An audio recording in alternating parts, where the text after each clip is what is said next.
Hello and welcome to a new episode of the Cradle News Roundup, your one-stop shop for all news West Asia. My name is Esteban Carrillo. I am the news editor for the Cradle, and as usual, I'm joined by my colleagues, content creator and writer for the Cradle, Karim Shami, and a columnist and editor for the Cradle, Sharmin Narwani. As usual, before we start, please make sure to leave a like, to share this video, to subscribe to our channel, to find us in other social media platforms, and to check out our Patreon, where you can become a supporter of the Cradle.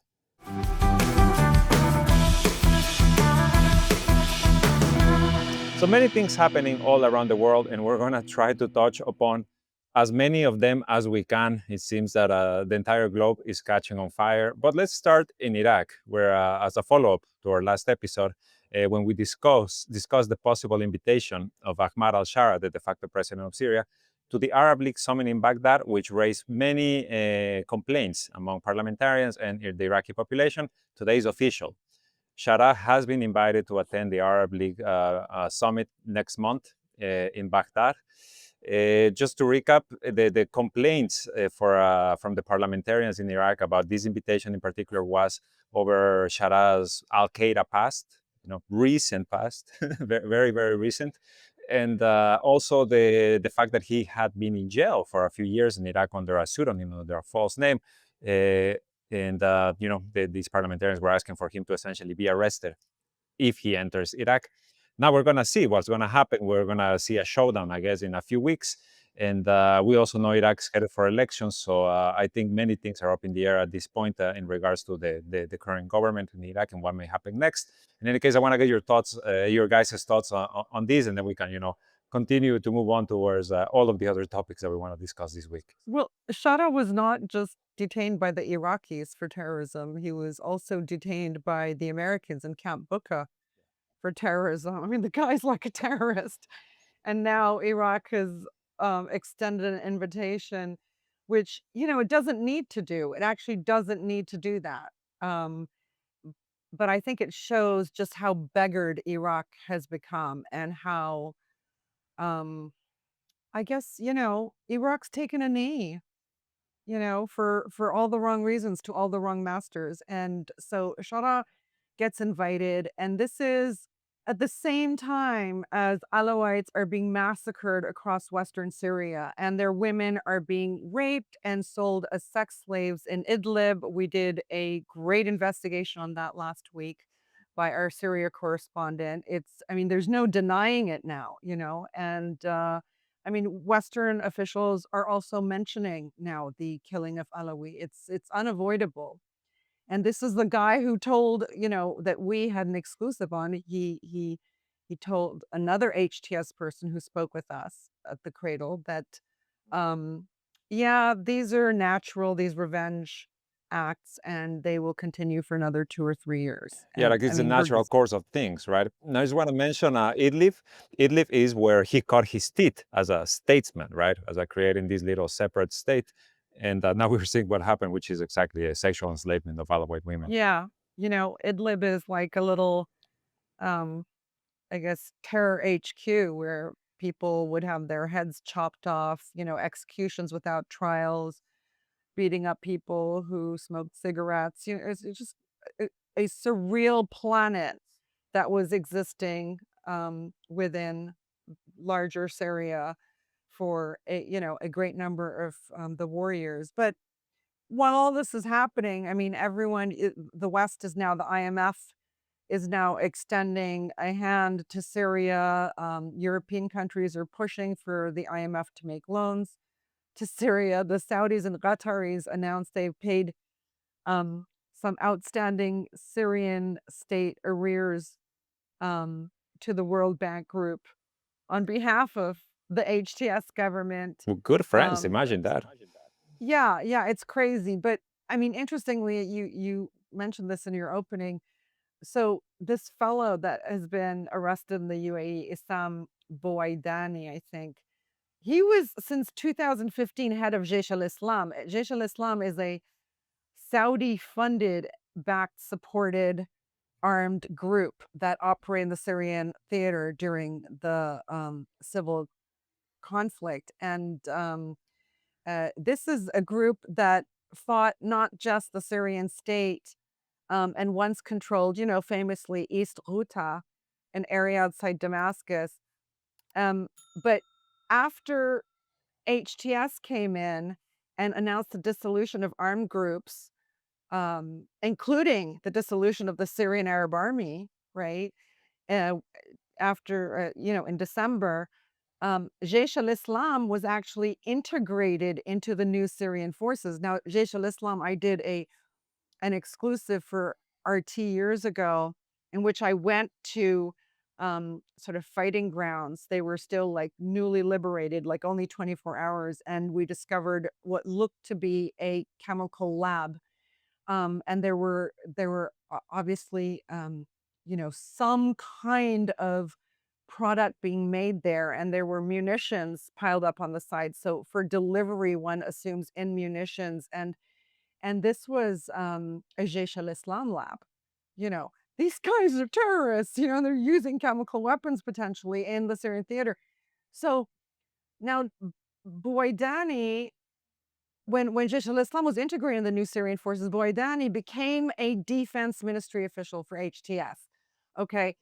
Um, he traveled there not on a Syrian passport, but on a Turkish passport. Okay. Will you look at that? And Boydani, and I'm sure, we'll find a picture of this and be able to put it up, but Boydani's like been in pictures next to Shara. This isn't some rando. This is a member of the defense ministry and obviously close enough to be standing next to the interim president of Syria. Definitely part of So, the inner circle. Yeah. yeah, we're hearing mutterings that his arrest was for something to do with involvement with the abduction and killing of a well-known Syrian blogger woman from Damascus some years ago, along with her companions, but we don't know yet. So it's interesting because they haven't said, first of all, the reason for his arrest, and also the fact that it was at Dubai airport. With the Qataris and the Saudis all like offering to pay the World Bank loans, and Israel essentially being a essential part of the Emirati economy and sectors internally. It's interesting that he gets arrested. What do you think, Karim, about this situation? What do you think about Suwaidani? Am I getting no Boydani's arrest, and well, the invitation to Shara to Iraq? Well, for me, for me, what's happening in Syria is very complicated. I thought it would be easier for us to understand, but for years, for me, how I see the region, I see like three powers in the region. You had Iran having its access. You have Turkey and Qatar, and you have Saudi Arabia and the UAE. What happened in Syria? I thought Turkey taking over Syria uh, will not يعني I thought Turkey taking over Syria. I didn't think that Saudi Arabia and the UAE will approach Sharia or will help Syria, but eventually that's what's happening. And I'm talking in general. Then I will talk about Boydani. So that's very very weird for me because we have these three axes. I said one is headed by Turkey, one by Saudi Arabia, and one by Iran. And usually they are not good to one another. And usually you don't see Qatar helping a country where Saudi Arabia has influence, and vice versa. And of course, we saw this in Somal. We saw this in Turkey. We saw this in Syria. We saw this in Libya. We see this every day since 30 years in Lebanon, but suddenly everybody wants Sharia. Why? I don't know. Especially that we see that the Israelis, they are not pleasant with Sharia, and even the Americans till now they don't care. We saw some congressmen went there, but and that's it. We don't see official comment regarding Syria. The last one, I think, by Trump said it, and he repeated it that Turkey wanted Syria, and now they have it. That's one. Yeah. Boaidani, Mhm. yeah. What happened regarding Boaidani? Many cases, usually this happens in UAE. UAE, they like to show the people that there is like a law there and nobody is above the law. I think they did it because of that. I don't think it's something against Sharia because as Sharmi said, they already paid money for Syria. Not the Yesterday, UAE, Saudis and Qataris. Qatar is not UAE. Yeah, Oh, not UAE, but they don't stand like too far UAE, apart from each other. UAE, just to explain more for the viewers, يعني Qatar and Turkey, they push for Ikhwan al-Muslimun, which is Muslim Brotherhood, which is the same, uh, if we can say, ideology that is against the current leadership in Saudi Arabia and in Jordan and in Egypt, and they support more Wahhabism, or as they name it. Yeah, and okay, Hmm. I can say it. And usually Saudi Arabia and the countries that are under it, they call themselves in Arabic Muslimun Mu'tadilun, which means that they are like uh, uh, they consider Islam is like a peace and equality, and they are the countries of peace. Yani they don't want to fight Israel. That's what they mean with it, and they are equality, and they treat everybody Oh, equally, although they only fund terrorists. So that's the current situation of the region, which is very complicated and very Or weird. moderate Arabs. Maybe that's the Moderate word you're Arabs, yeah, looking yeah, for. yeah, uh, they say they call themselves moderate Arab, or they pay the Western journalists to like call them moderate Arabs. like the moderate rebels. Yeah, moderate Arabs. Yeah. So Bawaidani, maybe it's personal. As Sharmin said, maybe some Emirati loves this Syrian girl, and Bawaidani did something to her, and they took him out. No, this comes from an Interpol red notice, from what I understand. They didn't just randomly do it. There was an Interpol thing. So I think we just cut out what Kenny just said because To be honest, I didn't read into it a lot. this came from an Interpol red. Is it called a red notice? I can't remember Red right notice now. alert is usually what the Yeah, Interpol does. Yeah. this came from an Interpol red notice. So the UAE, although not absolutely obligated, undertook the obligation to do so. I don't think it's that sort of, that this arrest suggests some deviation from normal politics in the region. And I think part of the reason, Karim, you've argued forever that the Gulf leaders are absolutely subservient to the Americans. Well, 100%. okay, all right, all right.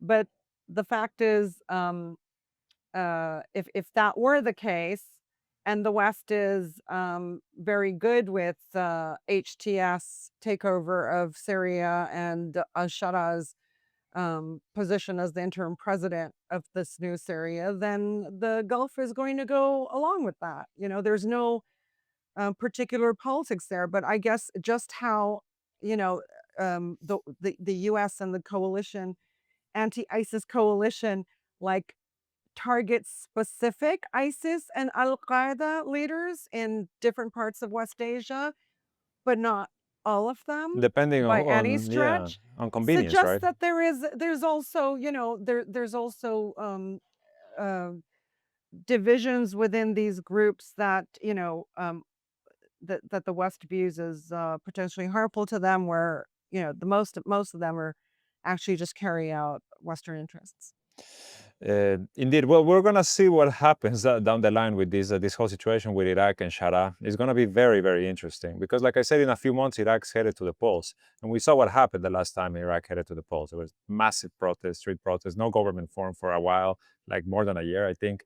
And I feel like this is always the thread that can be pulled, not just in Iraq, Lebanon, for example, wherever else there might be elections that this happens. I Yeah, want to. Iraq and Lebanon, they have the same, if we can name it as the same constitution and ruling, and these two countries will never become a country. We have this model in Lebanon that the president should be a Christian, and the prime minister should be a Sunni, and Sunni the head of speaking of the parliament. parliament should be a Shia, and each one of them, they should name their man in sensitive locations in the country. Yeah, So when the Americans came in 2003 and saw which model is the worst, they told them Lebanon, and they copy it.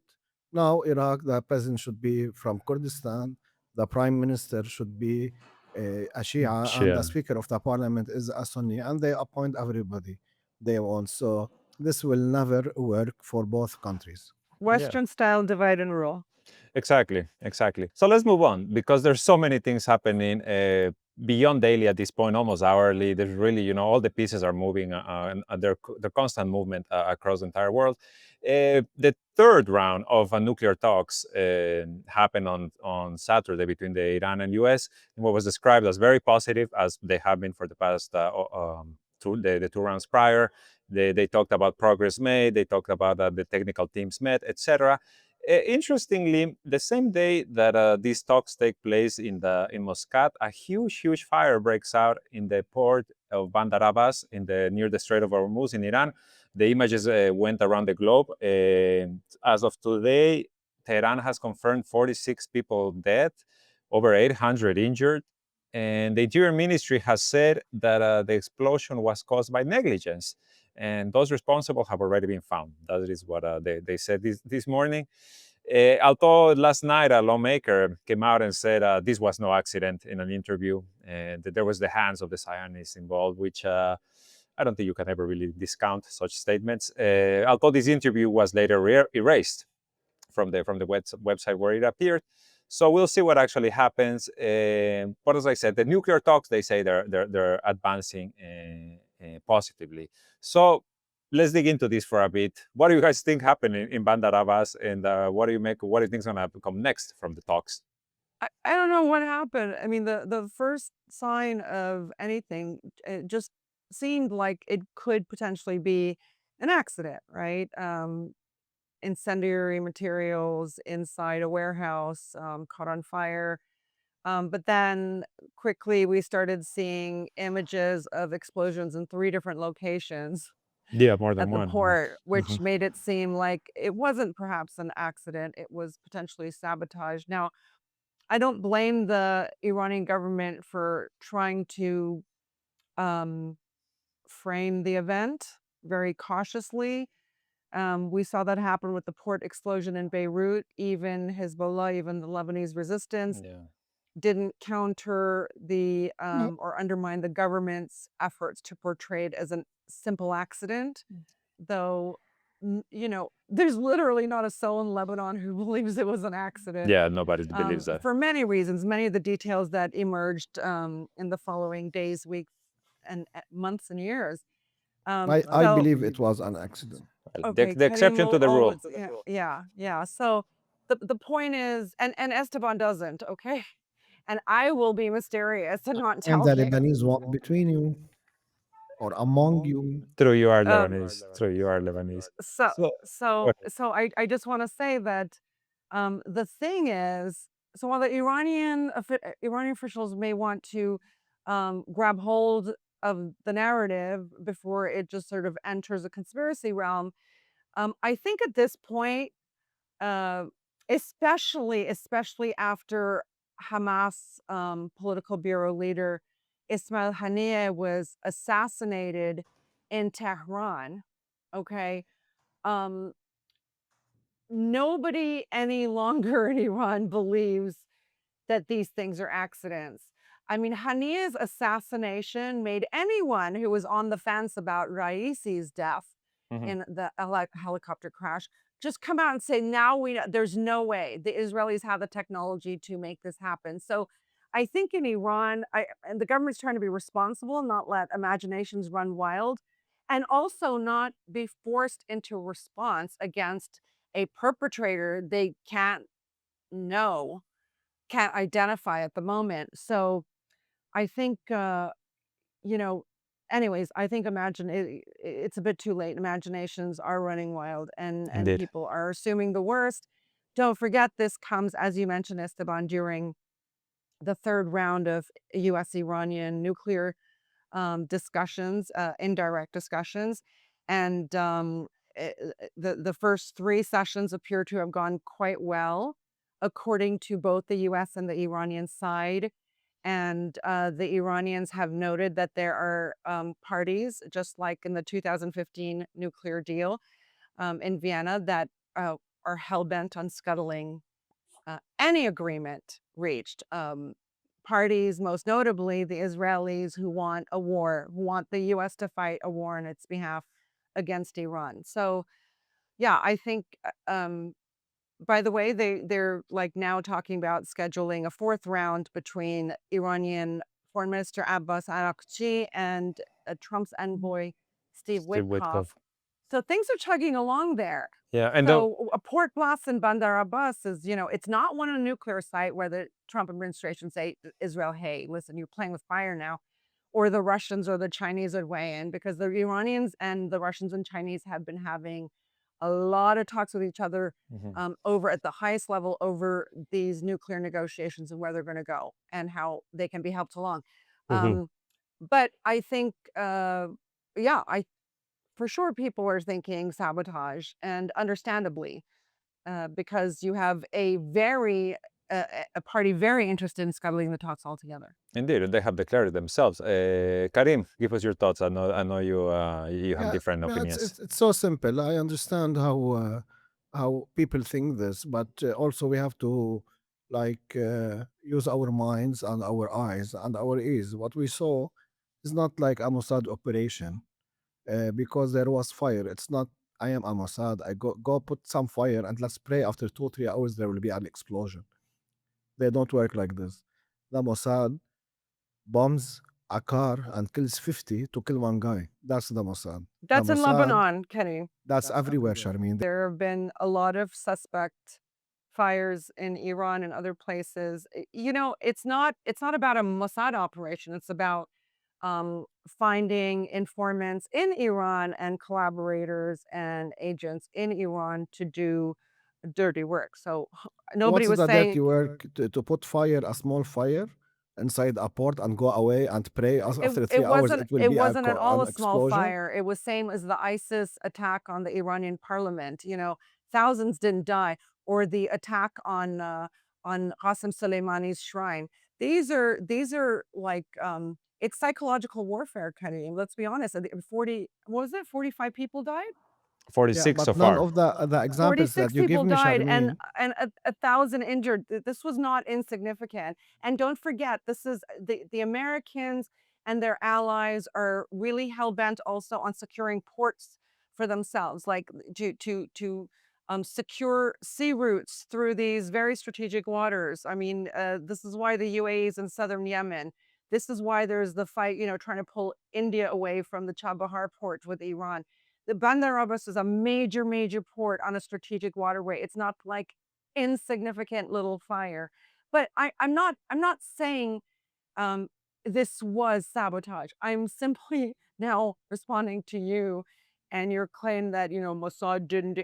You yeah, don't know. You don't I know, know, I know, Kenny. Sharmin. It's so easy to know. It's so easy, but let me explain. I can talk what happened in Lebanon. Okay, I'm not giving credit to Mossad. I'm giving credit to any intelligence in the world from I don't know from Canada to New Zealand. If I want to make an operation, I want and I want people not to know about this operation, and I want to take okay from my government and whatever. I will not make an operation and pray that it might work after 3 hours. That's what happened in Lebanon. Let's talk about Lebanon because I'm Lebanese and everything went out. What happened in Lebanon is that there was a fire. I passed next to it because my work is near there. I used to work in Ashrafiyeh. Uh, I saw the fire at 4 p.m. The explosion happened at 7 p.m. How this is Mossad? Karim, you said that Bandar Abbas was obviously not an Israeli Mossad I saw the operation. video, Sharmin. People were there filming the fire, and then the explosion appeared. Now we can see it in the videos. How I am an agent So want nobody I wanted to make an explosion to destroy a very important port, and I do a fire and go away and hope that the materials will explode. That's exactly what happened. This happened in Germany. This happened in China. It's not nothing new. three different areas in Bandar Abbas port. So what I want to say simply is I didn't say it's a Mossad operation or that of an intelligence agency. You know how a lot of the foreign intel agencies work in this region. They have local what's it called? Local Cells? what's a no, local collaborators that they Mm. work with. I mean, this is how um, all kinds of strategic sites and actually just residential neighborhoods were photographed in great detail by like so-called tourists walking through Lebanon before Israel's war on Lebanon, right? So what I'm saying is, if this was simply an act of sabotage to create psychological distress, that's all it could be. It doesn't have to be that the Israelis doing these things directly. That's all. I feel like we've gone too far into this because we're just speculating wildly at this point. Okay. But for me, sabotage is what happened in Nord Stream 2. This is a sabotage, not a fire that can be turned off. But people were not, didn't have like enough knowledge or enough experience to put it off. That's what happened in Lebanon and in Iran. That's how what I saw in video. I agree. The Nord Stream was state-sponsored sabotage because of the sophistication of it.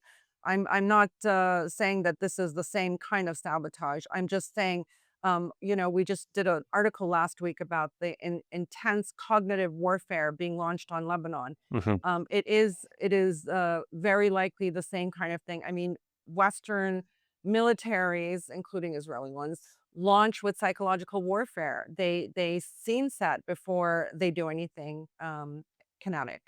So, that's all we're saying. Nobody knows if Bandar Abbas was an accident or not. But I think enough's been said on the subject because we're just Yeah, literally we speculating. gotta move on. But what I just wanted to add to you guys' thoughts is that the timing, right? I feel like after the death of Raisi, the fall of Syria, the death of Hassan Nasrallah, etc. Me personally, I become kind of jaded in the fact of being like, oh, it's just a coincidence, it's shifty. In any case, I think the most interesting thing that has happened over the past several days is this very random, very sudden escalation between India and Pakistan over following an attack on a tourist destination by this Kashmiri Liberation Front, resistance group, or whatever you want to call it, that has been dormant for a few years, suddenly reappears, kills about 26 tourists, essentially ignites a sectarian tensions. India cuts ties with Pakistan, they cuts their access to water sources, cancels visas. They just go, a bit insane, I would say, in response to this attack. Pakistan replies in the same way, in very tit for tat measures. They declares that the cutting of this water source, I forget the name of the river, you'll forgive me. It's they have previously said this would be an act of war, and this is something that India has done. I think there are so many questions about this, right? Because first of all, you have two nuclear powers that over recent years, I feel like there haven't been really, going at each other's throats. And in particular, you have China, right? You have China kind of de-escalating with India. Remember that a few months ago, they removed all their troops from one of their shared borders, and have been talking very intensely about cooperation, about developing, their economies. But India is part of BRICS, and now all of a sudden this happens, and everything is up in the air. Also interesting of note, before I let you guys go, JD Vance in New Delhi. I think on the day that this attack happens, and Narendra Modi is not. So the U.S. Vice President is in India when the Indian Prime Minister is not in India, and he's in somewhere And in he's Saudi in Arabia. Saudi Arabia, Yeah, which sponsors a lot of these groups on the Pakistani border. so like I said, many questions about this. I want to hear you guys' thoughts on what is happening between India and Pakistan.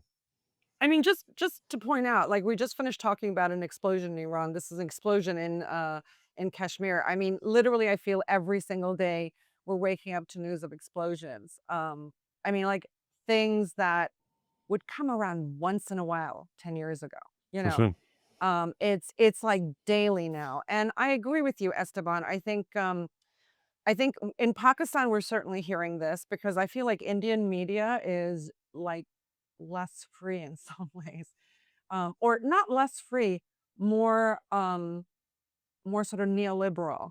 So like they kind of follow along Western talking points. Yeah. But in Pakistan, people are starting to question, like you said, the timing of the event.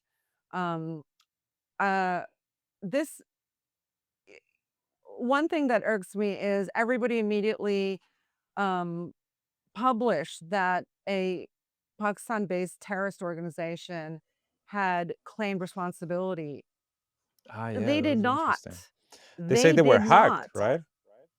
Yeah, they came out within days and said, no, no, no, to any outlet that would listen. We are not claiming responsibility. These are groups like, you know, these terror groups that operate in Pakistan. And, this has been a big problem for Pakistan in recent years, which the Cradle has covered extensively. And here's where Between we should put in what the defense minister said, by the way, when he got asked about these groups, remember? What the defense minister says was, yes, we have worked for the US. We have kind of harbored these terrorist groups under pressure from the US and the West. He says this in an interview with a Western outlet. I think it was European. Sky News. Sky News. So leaving the and just interviewer. shut up the interviewer, by Yeah. making that declaration. Exactly. So I just wanted to drop that in regards to what you were saying. I mean, sort of on the border with Iran and Balochistan province in Pakistan, there's tons of terror groups. They've been supported by the Americans. They've been supported by the Saudis. They've been supported by the Pakistani ISI, like elements of them. And it's sort of like these groups are so fluid at this point. Anyone wants money, weapons. They're open to having a master as long as their interests coincide. And there are parties that would like to create tensions between India and Pakistan. It's kind of like as the world is aflame, bounce attention off of your problems onto somewhere else, the shiny coin over there. And but this one has strategic value for global players like the Americans, for instance, coming hard, Trump coming hard and fast at China, failing to do so. What does he do? He disrupts, I think, India-China relations that have been on the upswing for the first time since what was it, the 2020 Ladakh border 2020, yeah. crash?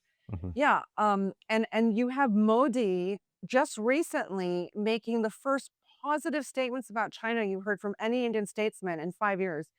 And he talks about relations being reset at a strategic level between the two countries. And what happens? So Pakistan is closer to China now just because Pakistan's broke. China's doing the Belt and Road Initiative, has invested a lot in infrastructure in Pakistan, um, uh, and so forth. Whereas India, traditionally closer to Russia, has quickly moved under the fascistic leadership of Modi into the American camp. The Moved Hindu away from their nationalist leadership, right? Like very yeah, anti-Muslim yeah. too. No, they moved away from sort of their non-aligned position globally for decades and decades into yes, kind of like anti-Muslim, pro-Israel, working very closely with the Israeli military and defense industry, and of course to the United States. And so, I've always argued, and there's a clip of me saying this, I'm sure once or twice on this very podcast, that the Americans cannot justify their military footprint in Asia as much as if if India, Pakistan, and North South Korea conflicts are nipped in the bud, the Americans have very little justification for having any military footprint in this region. Okay, these are two critical conflicts in different parts of Asia. So, um, uh, East Asia and then Southwest Asia, which really gives them justification to play a lot. Who benefits from a conflagration in Jammu and Kashmir? The very contentious um, uh, area between Pakistan and India on the border. Who benefits from this at this time? I mean, the money men, the arms dealers. India looks like it's prepping for war. I mean, it actually looks like it's prepping for war, which makes no sense. I personally believe that Modi's reacting this boldly and loudly for domestic consumption. But we'll see. We do have a Cradle feature on it today. So by FM Shakil, one of our very frequent correspondents from Pakistan. So take a look at that. But I do think, other than like benefiting the money people, it also benefits the U.S. in its open and cryptic war against China. Indeed. So I want to hold on to something that you said there, which is, the money men are the one benefiting Wall Street, the arms companies as usual. It brings to mind, I was reading something very interesting yesterday about this former U.S. Marine who was involved, in the past century, about more than 100 years ago, in like all of these invasions of Central America and the Caribbean nations, etc., by the U.S. And then after he retires, writes a book that is called "War is a Racket," and he accuses businessmen of trying to overthrow FDR, Roosevelt, because they consider him a communist, right? They consider him to be implementing socialist measures in the U.S. And nothing has changed, right? Now you're seeing it again. And why do I bring this up? Especially the "War is a Racket" speech from this guy, Smedley Butler, is that like you said, there's only very few beneficiaries of what is happening between India and Pakistan, only the arm makers. And like we said at the beginning of this podcast, it seems everywhere is catching fire right now, right? You have the war on Gaza, you have the war against Yemen, you have the stuff happening in India, Pakistan, you have Ukraine, Russia. I've even heard talks that there might be the tariff war, exactly. I might even heard recently that there might be some UK troops that are being deployed to Guyana in an attempt to ignite a war against Venezuela. So it's literally everywhere at this point. Why protect dollar Man, Burkina dominance? Faso. I gotta tell you, Burkina no Faso. war starts without UK troops parachuting in, UK special forces. Like, you find a Brit, Yeah. okay, dropping into your country, know that there's a war coming. This is how Libya started, by the way. Libyans caught a bunch of British military paratroopers saying, "Oh, we just parachuted in to see what the locals were thinking, to get their insights." Exactly. So Because they were caught, they had to answer to it. That was kind Yeah. of a beautiful moment. So But my point at the end of the day is this is protecting dollar dominance at a time in which Donald Trump is essentially dynamiting his own economy in an attempt to protect it, I guess, or just make himself like a. It looks more like a get rich quick scheme in any case. Yeah. sorry. To your point, I just want to get this in there before you quickly moved us on, because actually, bolstering your point is a new figure that's come out. Global military spending hits a record $2.7 trillion amid rising conflicts. That's almost 10% more year on year.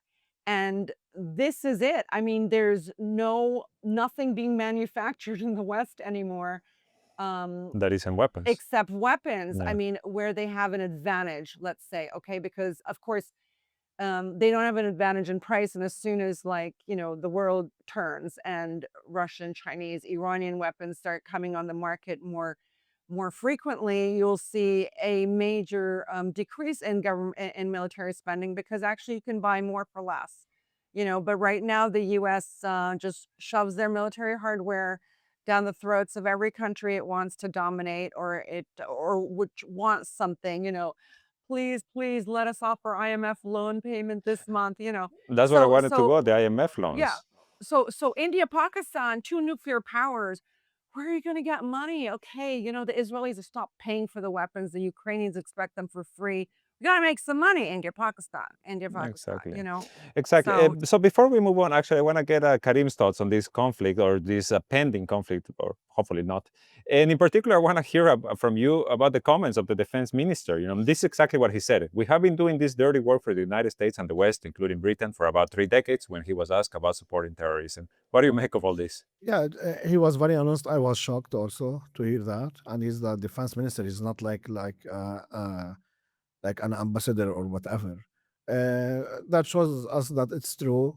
Pakistan had a major role during the invasion, during the Soviet Union invasion of Afghanistan. United States found a stronghold there, and they trained and they made many R&D groups, and they even made movies, Rambo and other stuff. Yeah, that's one. And then I think in late 90s they started to bomb some people that they don't like, and they kept the people that they obey them. And now Pakistan is paying for what it did for the Americans, and I think every country will pay eventually, Arab countries and other countries will pay for that. And of course, we know that India and Pakistan, they hate each other. We have to go back, and unfortunately, like 70, 80 years ago, because of the United Kingdom. and the way they put the maps as they did in the Arab world. So number one blame is the UK, and number two is that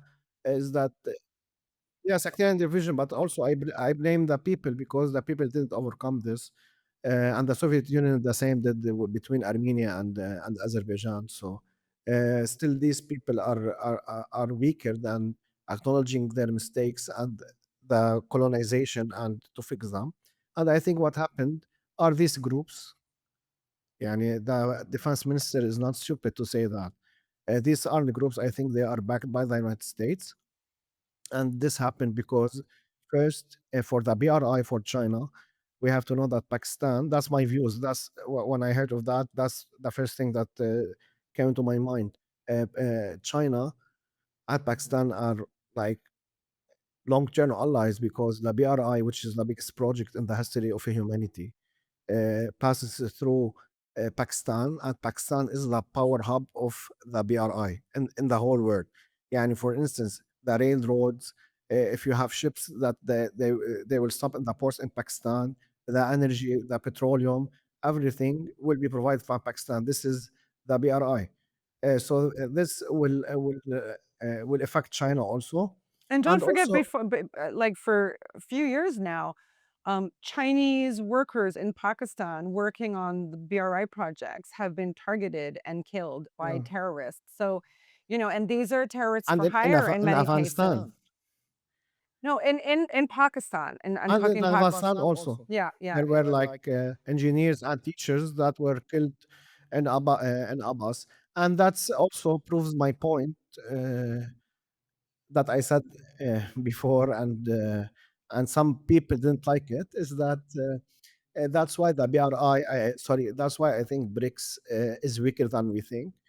India is part of BRICS, and BRICS, they don't have, يعني the countries in BRICS, they don't have stable policies. يعني for instance, Foreign when policy, something yeah. happens in the world, immediately, if I ask you, Estima, what do you think the UK will say, or the Americans will say, or the British will say? The They will same. be the same. Mhm. But if a conflict happen in the world, India and China will not have the same views. And now they added Egypt and Ethiopia, which Yeah. are like somehow in a cold war because of the dam. So I think this will weaken the BRI project of China and will weaken the BRICS alliance. No, I And want to make a that's point how I on see it. that. Maybe it's narrower than that, and we're making it like some geopolitics. Maybe somebody really went and just exploded himself. I don't know. The BRICS, largely started as an economic platform. You know, Mhm. um, countries, 4 countries first, then 5, who had large populations, resources, had room for development, right? And these were what Goldman Sachs, um, called the BRICS, the BRIC initially, as 5 potentially rising economic powers. So, there was impetus for countries to start doing things a bit differently because, the West was already unwinding then. Now we all know it. We don't even have to read in the papers. We all sense it. But back then it wasn't the case. And so we saw the early signs of the rising powers in the world trying to create a table for themselves because they're always sort of like sidelined. It was a unipolar world then, right? Mhm. I would argue that the SCO, for instance, the Shanghai Cooperation Organization, which now has 9 members, I think, with Iran, 9 or 10, 9 maybe. Listen. That has more defense political dimensions than the BRICS. You know, the BRICS will, I think, entertain anyone that has real interest in a multipolar world, first of all. I wouldn't, I would argue that even the sort of pro-US countries that have joined the BRICS are interested in multipolarity because of the trade potential, Mhm. right? So I think BRICS is like more of an economics club. Let's do business with each other. Of course, there are BRICS masterminds, i.e., China, Russia, and now Iran, for instance, who are looking to create the mechanisms, the networks for a multipolar driven world.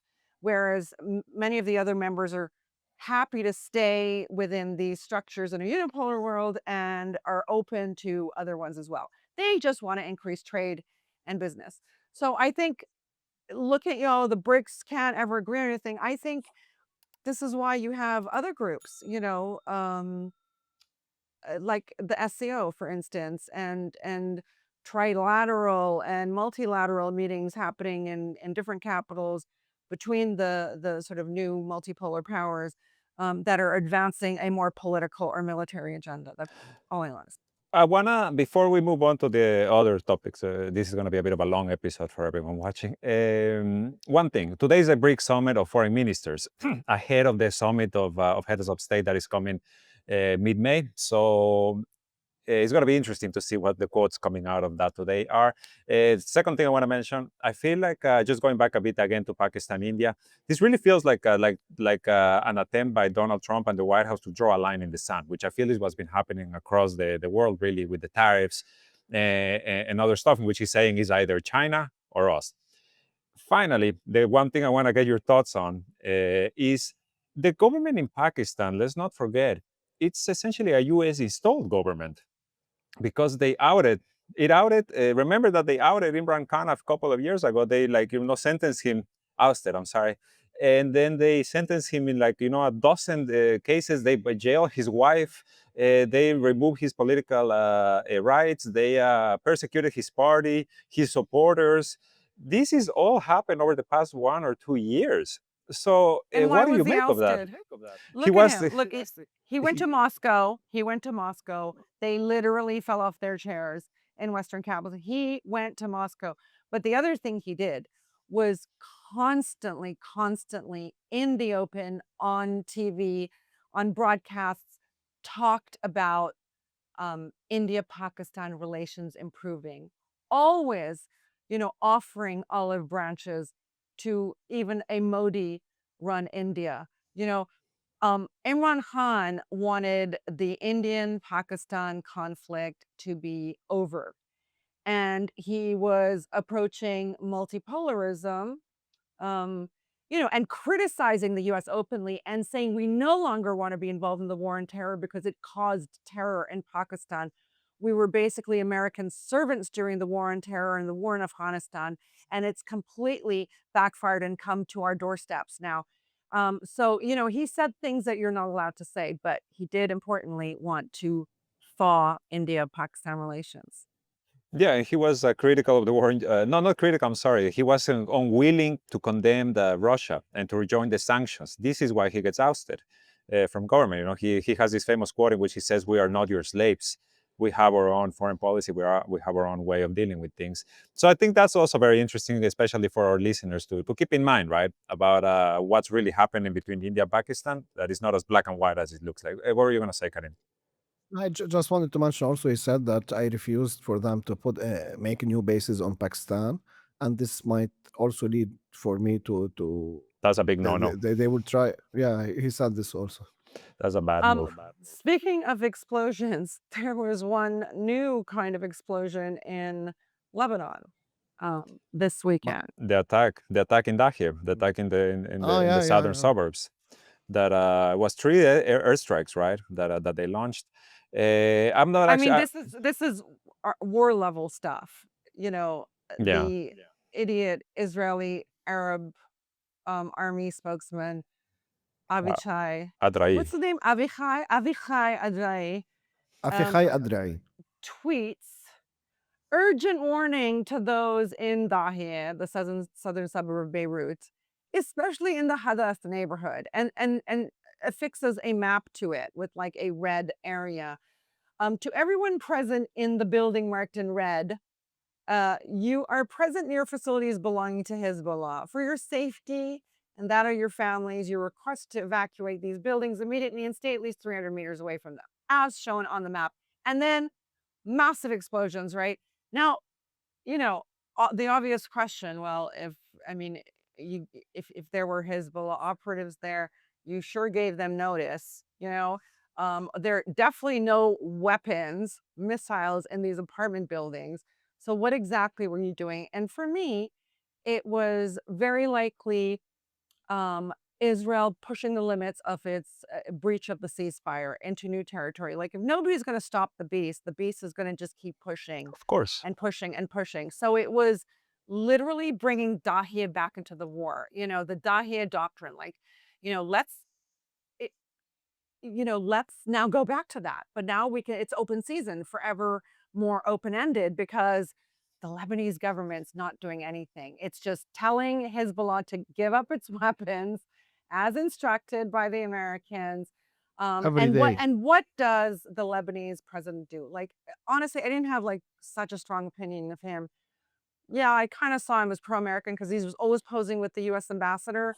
But there were very reasonable people who thought Joseph Owen was okay, but this man just gets under my skin now. I mean, just look at his he hashtag thug life. Literally, when I look at his face, all I think is hashtag thug life. The guy condemns the aggression. Okay, he doesn't even visit these areas, right? He condemns the aggression, and once again urges the U.S. and France to please guarantee the ceasefire agreement, to hold Israel accountable. Like, Israel's now, I think we're now heading towards 3,000 violations of the Yeah. ceasefire. It's been 5 months since they signed the ceasefire. It's And been, and Israel just keeps pushing, pushing, pushing. There's literally an open war going on in Lebanon now, and this guy, the egg man, all right, is Joseph Aoun, just literally gives us platitudes. And today, what does he say after they reopened the Dahia doctrine, the Israeli occupation forces? What does he say? He says, quote, restricting the possession of weapons to the Lebanese state is a decision that has been made, and it is not permissible to return to the language of war. Fine. He wants to be, like so many of these Lebanese half men, just do what the Americans say, as long as they don't hit our areas, our fancy restaurants and cafes and swimming pools, then we don't really care, because the West has exacerbated and like exploited so many sectarian tensions in this country, through media and propaganda, etc., that, like, part of Lebanon genuinely doesn't care what happens to another part as long as it's not their part, their people. that's what it This feels like, yeah. man is atrocious. And every day his existence, okay, Joseph Aoun's existence, shows us that this country, this man who commanded the Lebanese army, okay, and is happy not getting weapons because he doesn't give a shit about Lebanon's sovereignty, okay, as long as the Americans back him. Um, this brown man who thinks he's white, okay, and he's with the in club of the Americans and the French, literally has shown us that Lebanon needs its resistance to breathe. It will never breathe freely without its resistance. Yes, okay, Joseph Howland, hashtag Fug Life. You suck. Karim, please, I want to hear from you what is happening in Lebanon. But يعني for if who? I want to explain what's happening, and for people to understand, I will talk like a sectarian, which is I don't like to, but this everything that happened is expected. Uh, يعني you have people in Lebanon that they think and feel that they own Lebanon, because let's also unfortunately go back and see what is Lebanon. Lebanon is a piece of land that was connected to Damascus before the French came. The French came, and when they wanted to go outside of this region, some Maronites that have power and money asked the French, no, please, can you give us a piece of land here? We want to make a Christian country. And that's how Lebanon was born. Even study it, and it's not something. There's small Lebanon and Lubnan al-Kabir, big Lebanon. And by mistake, the Shias in the south were added to this map. So now they feel they are not even entitled to defend the people in the south. They only care about Patron and some places in the middle and the north of Lebanon. So even if he's the president of Lebanon, or every single person in Lebanon that he has this mentality, they don't care. They don't care whatever happens in Bekaa, because in their history, they didn't even ask for Bekaa or for the south or for the north. They only wanted this piece of land, and they don't give a toot of what happens there. So this is the reality. Uh, if you're not Lebanese, it's very difficult for you to know this because the West don't want you to know this, and the people that control media. But this is what happens. When Sayyid Hassan came and the mentality came, uh, only back then people also start to think, oh, we can make Lebanon as a whole. We can defend the whole Lebanon. If something happened in Akkar, me as a resistance, I will go there and defend you. And that's what happened. And in Bekaa, that's what happened. And even in Beirut, Beirut is Sunni, by the way. Even who defended Beirut when the Israeli occupied it in the 80s. Also, many people, Sunnis and Shia. And who supported it? The same people, these people that I'm telling you about, Maronites, and they still have their parties. That's why they have strongholds, because for them, they own the country, whatever happens. And the French is our mother, and they say it. I'm not imagining. Yeah, now you have parties, head of parties in Lebanon that go and say, France is our mother. We have to do whatever France wants." And if you see every single Lebanese president uh, shaking hands with a French president, just see his eyes and his smile. You'll understand and you will accept everything I say. So they don't care. They never cared. They don't think of a country as we think. They don't think if somebody entered to my country in the north 1 meter, I should defend it as I defend the south Any or the area, yeah. they don't have this mentality, and we unfortunately that's why I'm saying the Americans when they came to the Iraqis, they asked them what's the worst scenario in the region. They told them Lebanon, and they took it. That's why the head of the army and the head of the country should be Maronite. Just to let you say, no, there's many Maronites with the Muqawam and with Sayyid Hassan and the cried of Sayyid Hassan, but they still have strongholds here and there. The mentality, the money that comes to these parties are from Europe, and you can see it in Wikipedia. If you put Kataib or Phalanges, The I don't phalangists, know. yeah. Yeah, you'll see the head of the party, and you'll see the ideology. You'll see that they consider themselves part of the European Parliament. It's crazy. It's crazy. And they speak French, and they uh, خلاص, people understands now. Very honest answer from Karim Shami, as usual. Let's move on because I think we should be reaching the end of our podcast today, but there's still so many things we haven't discussed. I just want to mention very quickly, obviously the situation in Gaza is just getting worse by the minute. The food supplies ran out on Friday, I think. The WFP announced no more food. Massacres continue. I mean, sadly, the current state of affairs is that ceasefire talks are ongoing. Hamas has said they're willing to give up government, not willing to give up their guns. Uh, we know what the word of the Israelis mean at this point.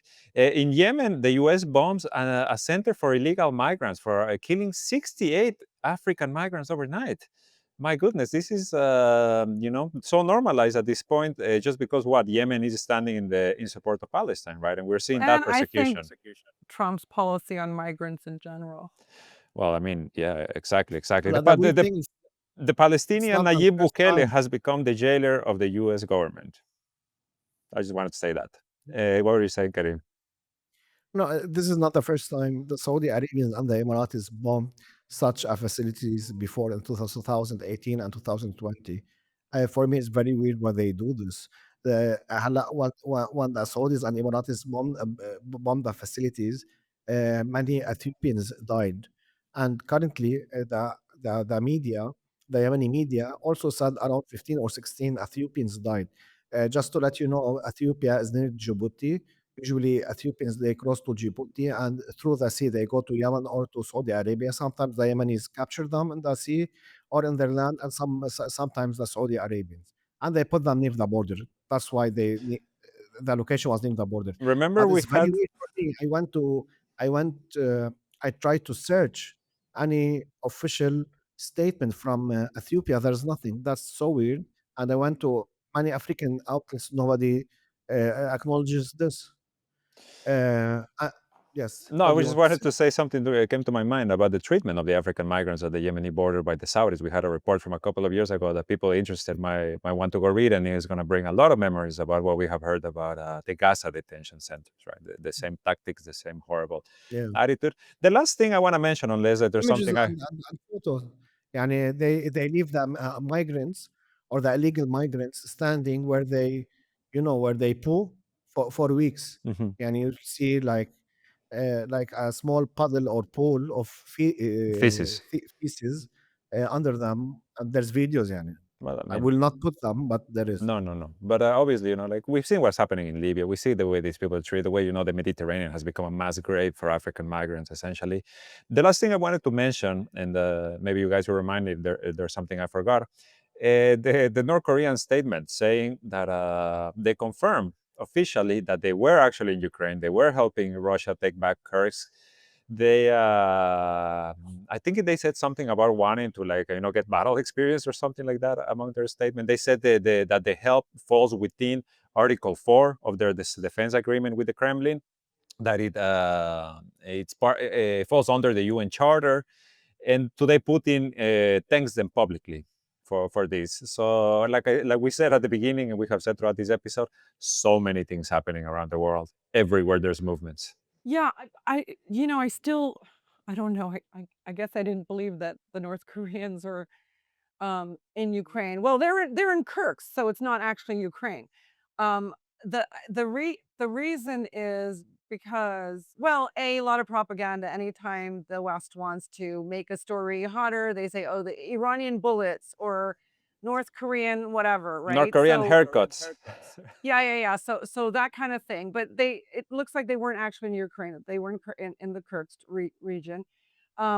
But what I find interesting is Russia didn't necessarily need North Koreans to help them fight the battle. I can very much believe that the North Koreans offered themselves up to the Russians for their own interests. Now, why do I say that? Because there was a piece on RT today. It was written in a funny style. I don't know if it was like somebody writing their own experience and knowledge of like it was written almost blog like. Okay, so this person writes that in RT that the North Koreans, they first underwent training at military ranges, familiarizing themselves with modern combat tactics, mastering drone operation skills, and adapting to field realities. Then they were transferred to the Kursk region. They lived in field conditions to avoid attracting attention. Initially, they held the third line of defense, then the second, and eventually they were tested in fortifications and finally in assaults, in battles. Um, for Pyongyang, the writer goes on to say, it was crucial to gain experience in modern warfare, study the tactics and technologies of a potential enemy, which is a quote unquote the collective West, and acquire knowledge that had been inaccessible due to sanctions. Now, does this come out of the blue? No, because we here in West Asia have seen very much how the new cadres, the new generation of Hezbollah and the Islamic Revolutionary Guards Corps, the IRGC of Iran, advanced quickly militarily by deploying in the Syrian battlefield. For them, this was a real world military theater that went on for a very long time. Used many different tactics, many different weapons were used in this theater, and they learned quickly. They sort of became um, battle tested, right?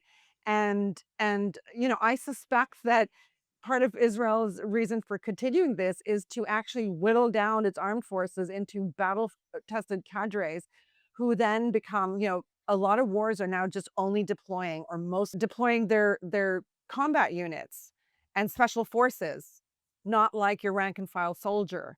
And increasingly, these are the kinds of wars being fought as we get away from maybe conventional warfare into more regular warfare, et cetera.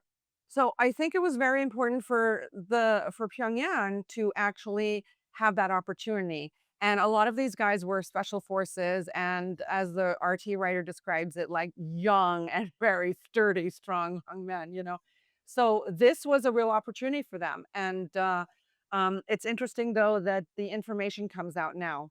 I mean, by the way, I don't know how different this is from joint military operations between countries that are not actually fighting in a war. Like you want to integrate your forces. Like friendly countries want to learn. Like in the case of a major global war, that they can integrate, naval forces, air force, ground troops much more seamlessly. So this was an opportunity for Pyongyang, and I probably a welcome one by the Russians as well. Indeed. And you've seen NATO be involved, first of all, in Ukraine. How many European or US commanders or just soldiers have already been killed in Ukraine? And also in Israel, in Gaza, we know that they help plan many of these attacks that we see now on the daily, the hourly.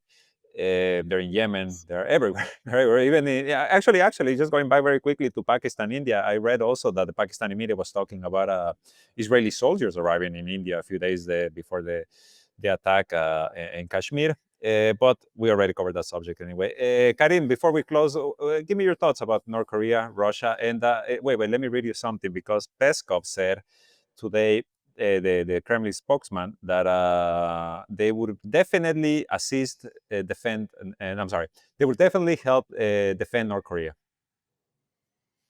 Yeah, I think North Korea has the right to go do whatever it wants. Yeah.